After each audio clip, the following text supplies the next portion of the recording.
Alright mga boss, so magte-testing tayo ng microphone input module na in-order ng ating customer. So bago natin i-ship out ito, ay syempre iti-testing muna natin kung gumagana. So ganito lang kasimple mag-testing ng ating mic module mga boss. So isaksak nyo lang ito, yung dalawang ito sa ating player. Yung player na ginamit natin is Reyna 4 mga boss, no? Isaksak lang natin to. Ganyan yan. Siyempre magpi-play tayo ng music para gagana yung ating module, kasi yung player na to ay hindi gumagana yung microphone kapag walang naka-play na music. Ganyan talaga pag mga platinum, no? Lalo na pag Reyna 4 at saka yung Reyna 3C. Hindi ko lang alam sa mga ibang platinum player, no? Pero pag Reyna 4 hindi siya gumagana yung microphone pag walang music. Lagyan natin ng music mga boss. Okay. Siyempre saksak natin yung ating microphone dito. Ayan, ito yung mic input 1, ito yung mic input 2. So dito mga boss, ito yung ating mic volume. Ito yung ating frequency adjustment. Yung gusto nyo i-adjust yung frequency ng tunog ng inyong mic. So ito yung kanyang knob. Saksak natin yan.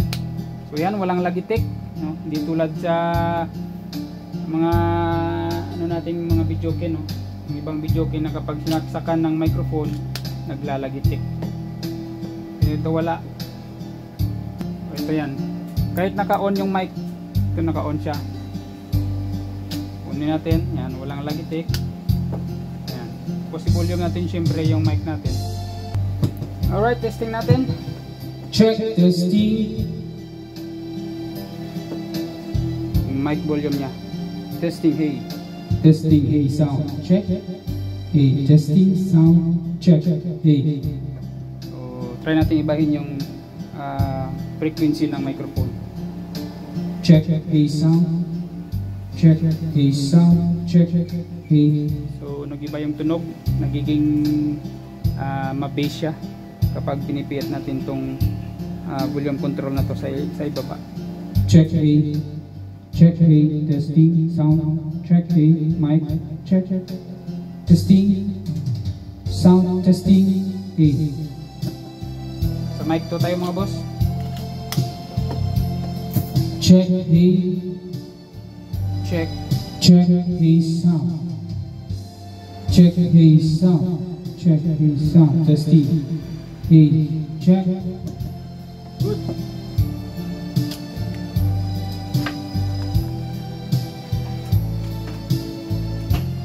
Natin mga boss, yung isa naman o-order din ito ng ating customer. O testing natin. Okay, Check, check.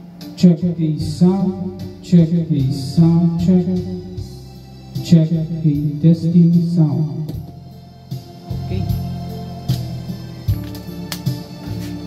Check the sound, check the testing. testing, check the sound, check the testing. Good. So meron tayong bago dito mga boss. Ibali ito siya. Yan. Wala yung pagkakaibalan dito mga boss is wala siyang knob ng ating frequency controller, no? Frequency adjustment ng ating microphone. So wala siyang knob ito.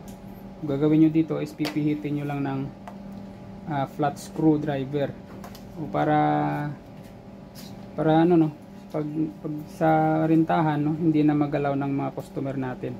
So bali tayo lang mismo mga may-ari yung pwedeng gumalaw dito, kasi minsan pag dito kasi mga boss, kapag kamalan pang microphone volume, kaya pinipiyat nila minsan, kaya nag-iiba yung tunog, no? So, kaya ako gumawa ng ganito na walang knob yung ating mic frequency adjustment. So yan mga boss, sa gusto ko lang umorder, ilalagay ko lang yung Shopee link natin sa description or sa comment section natin. So yan lang, maraming salamat, bye.